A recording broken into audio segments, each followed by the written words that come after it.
What's going on, guys? It's Rick here. Welcome back to the Never Enough channel. All right, I got some goods for you guys. Check out. Hopefully, you guys do the same with your Hemi late model, whether it be Gen 3, Gen 4, which I mistakenly labeled other videos as Gen 3, but it's actually Gen 4 Hemi. So that's the 15 and up. But anyway, we got the got a camshaft here. I'll show you guys the specs.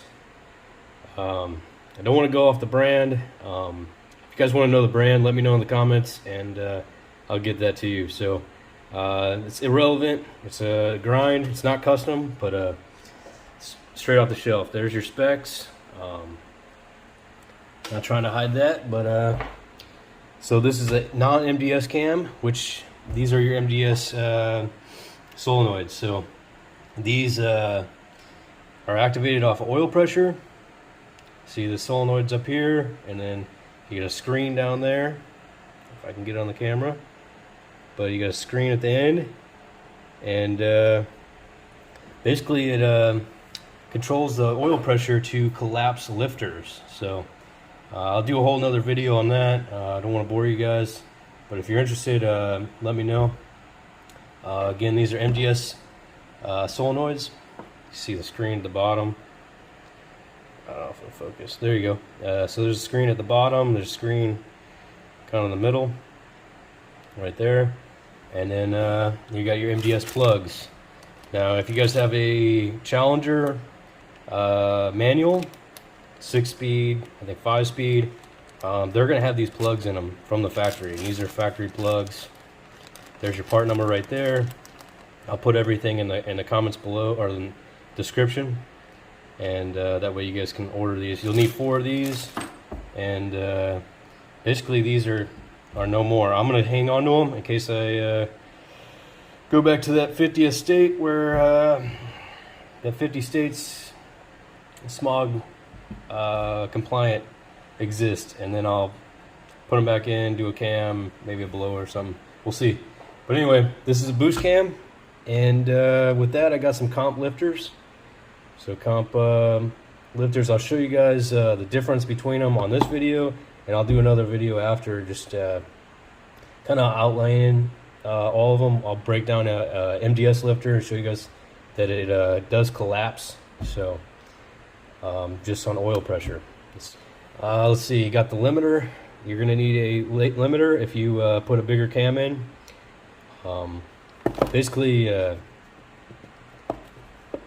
Basically, you can tune the limiter, retard and advance the cam. But here's your limiter. This big piece, this big block, is actually the tool. The limiter is real small. It's this is just your limiter.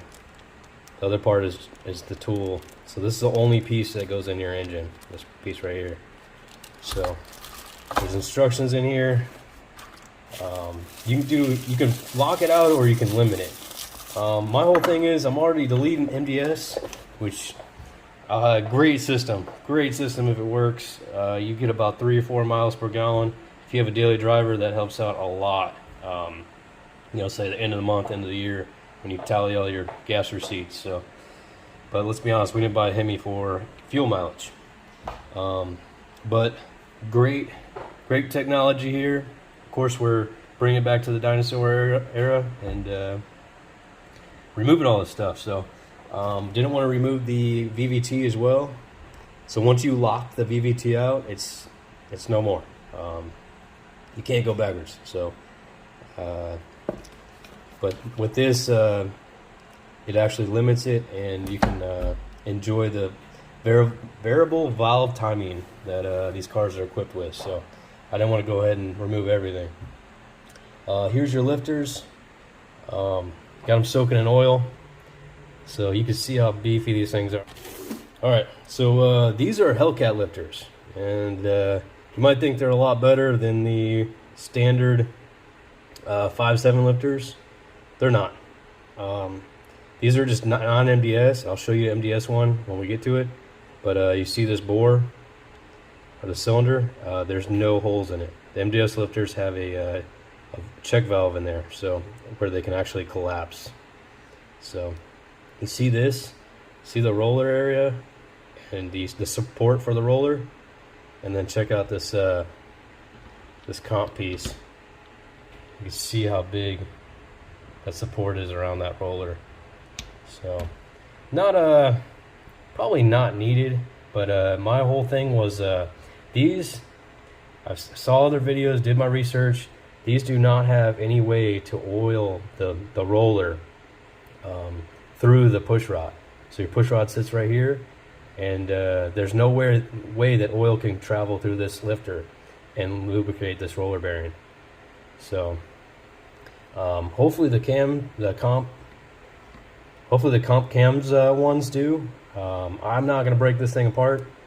It was it's a pretty penny, but again, it's all cheap insurance when it comes down to it, especially if you have one that grinds a cam lobe. So that can destroy your engine if you don't catch it quick enough. So with that being said, I'll show you guys what we have over here. All right, well, looks like I already did most of the work for you guys. Didn't do a video on that because it's kind of boring. You're literally just removing bolts and unplugging plugs, so I don't want to bore you guys. If you guys have any questions on that, you remove the bolt and you install it. Anybody can do that, right? So installing it comes a little more, you need a little more finesse, a lot of torquing, especially head bolts and you know, camshaft, the phaser bolt, you know, stuff like that. You want to definitely torque properly, so otherwise it will leak and it'll be either oil or coolant or both, and you don't want any of that. So I know you guys have talked a little bit about how I'm down on power a little bit. I think I know why. I'll do another video on that, but in short, I put cold spark plugs in this, a step colder spark plugs in this, and I think you can see by the piston here, I think I could see why I'm a little down on power. I think it's running a little cold. So we'll put the factory spec plugs back in it, and we'll do some pulls and then get it back on the roller. So I know you guys will ask as soon as I post this video, when's it going on the rollers? Yeah, before we get into anything today, we're a little over 500 subscribers. Thanks a lot for each and every one of you guys. Hopefully you guys like what you see. Let me know what you'd like to see in the future. So like, subscribe if you want to see more mods to this. Again, this is a boosted cam, so you guys know what that means. All right, folks, I'm going to go ahead and remove the passenger side head and put you in time lapse.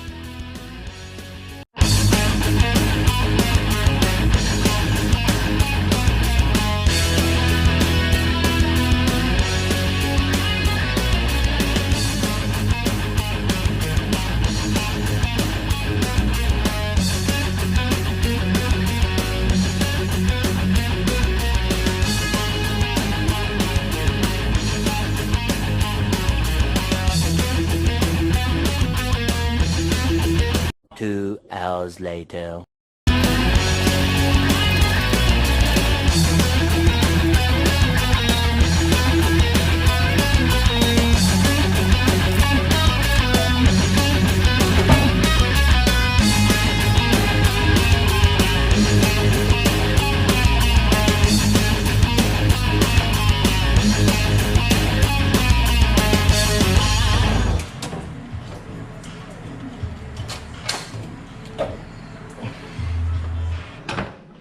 All right, guys. I think got this from Frostbite Ram.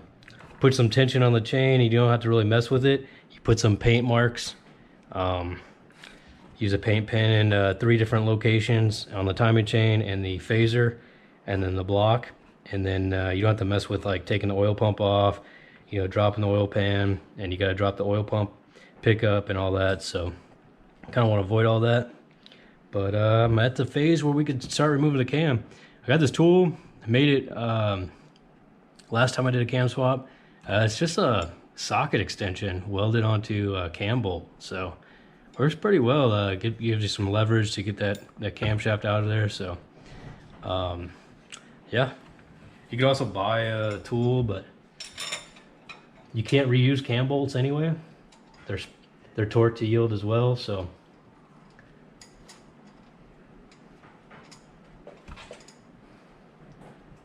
you got this extra cam bolt. Go ahead and use it as a removal tool.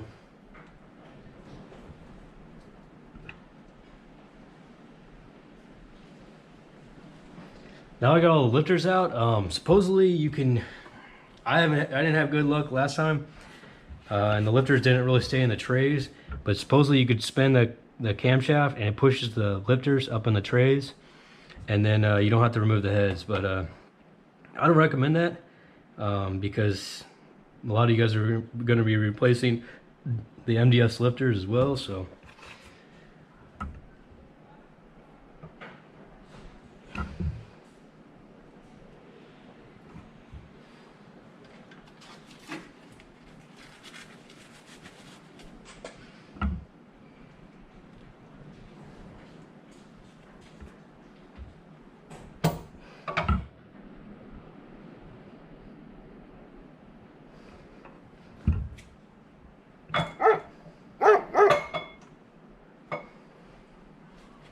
you want to take it out as gently as possible because you can nick those cam bearings.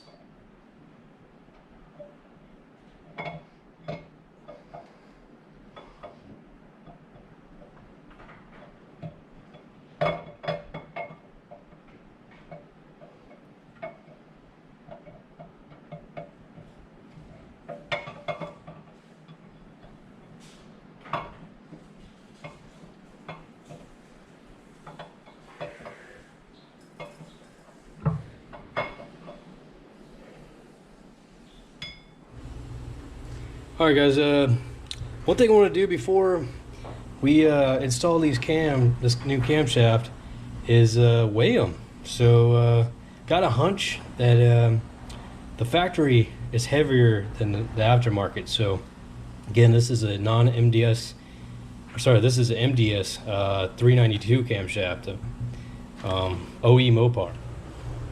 Alright guys, so let's weigh this 392 cam. This is an MDS. So look at that, 12.0 on the money.